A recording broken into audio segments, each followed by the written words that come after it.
Lawatan PMX ke luar negara di mana ruginya? Di sebalik kritikan pembangkang terhadap kekerapan Perdana Menteri, Datuk Seri Anwar Ibrahim melakukan lawatan ke luar negara, apa yang tidak disebut bahkan disembunyikan oleh mereka ialah hasil daripada lawatan-lawatan tersebut kepada kemakmuran dan masa depan negara. Pembangkang hanya memfokuskan kepada isu perbelanjaan dan mereka dakwa lawatan itu membazirkan banyak wang negara. Tetapi sedakah mereka dalam setiap lawatan yang dilakukan PMX bukannya pergi untuk makan angin, berhibur atau bercuti? Setiap lawatan yang dilakukan oleh PMX adalah atas urusan negara, khususnya mengukuhkan hubungan dua hala serta menarik pelaburan demi kemakmuran masa depan Malaysia. Seusia setahun lantikan beliau sebagai Perdana Menteri, belum sekalipun Anwar pergi ke luar negara untuk bercuti atau berlibur. Tahukah anda, Malaysia berjaya meraih komitmen pelaburan bernilai 347 bilion ringgit sepanjang lawatan rasmi serta misi perdagangan dan pelaburan yang diadakan di luar negara. Pelaburan tersebut berjaya diraih menerusi China, Singapura, Jepun, Korea Selatan, Emirat Arab Bersatu UAE, Arab Saudi dan Amerika Syarikat. Komitmen pelaburan ini agak tinggi dan amat memberangsangkan sama ada hasil lawatan dan hasil usaha agensi-agensi kerajaan termasuk Kementerian Pelaburan, Perdagangan dan Industri (METI), kata Anwar.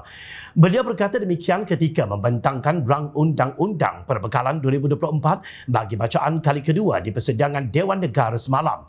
Anwar yang juga Menteri Keuangan berkata sasaran tahun ini bagi pelaburan separuh pertama 2023 diluluskan kerajaan berjumlah 132.6 bilion ringgit, iaitu melebihi 60% daripada sasaran. Yang utama ialah jaminan berkembangnya keluaran dalam negara kasar KDNK suku ketiga dengan mencatatkan pertumbuhan 3.3% berbanding 2.9% pada suku kedua 2023. Ekonomi kita berkembang 3.9% bagi 9 bulan 2023 selari dengan unjuran KDNK 2023 sekitar 4%, katanya. Pada masa yang sama, beliau berkata kerajaan juga berjaya meredakan tekanan inflasi yang mana negara mencapai inflasi terendah di rantau ini dengan hanya 1.8%. Dalam pada itu, Anwar memaklumkan tahap pengangguran di Malaysia berjaya diturunkan kepada 3.4% setakat September lalu dan ianya merupakan jumlah terendah hampir menyamai kadar sebelum COVID-19 iaitu 3.3%. Walaupun baru setahun kita laksanakan dasar serta pendekatan yang jelas dan tegas yang tidak dilaksanakan sebelum ini, malah ada langkah belanjawan madani kedua yang telah pun dilaksanakan, ujar beliau.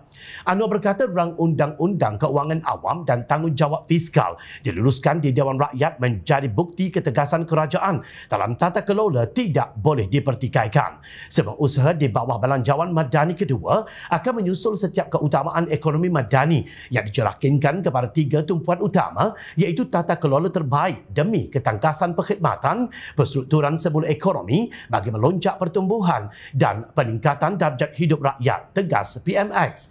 Justru wajarkah tuduhan sembrono dan tanpa fakta kononnya Anwar keluar negara hanya membazirkan wang dan dana negara?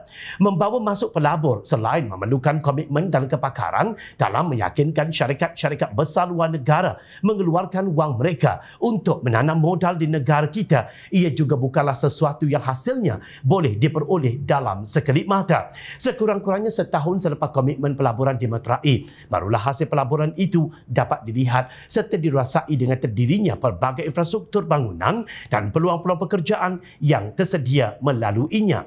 Bayangkan, dengan nilai pelaburan komited menghampiri 350 bilion ringgit berjaya dibawa masuk hanya dalam tempoh 12 bulan, Anwar menerajui negara, berapa besar kesannya kepada rakyat dan masa depan negara selepas ini.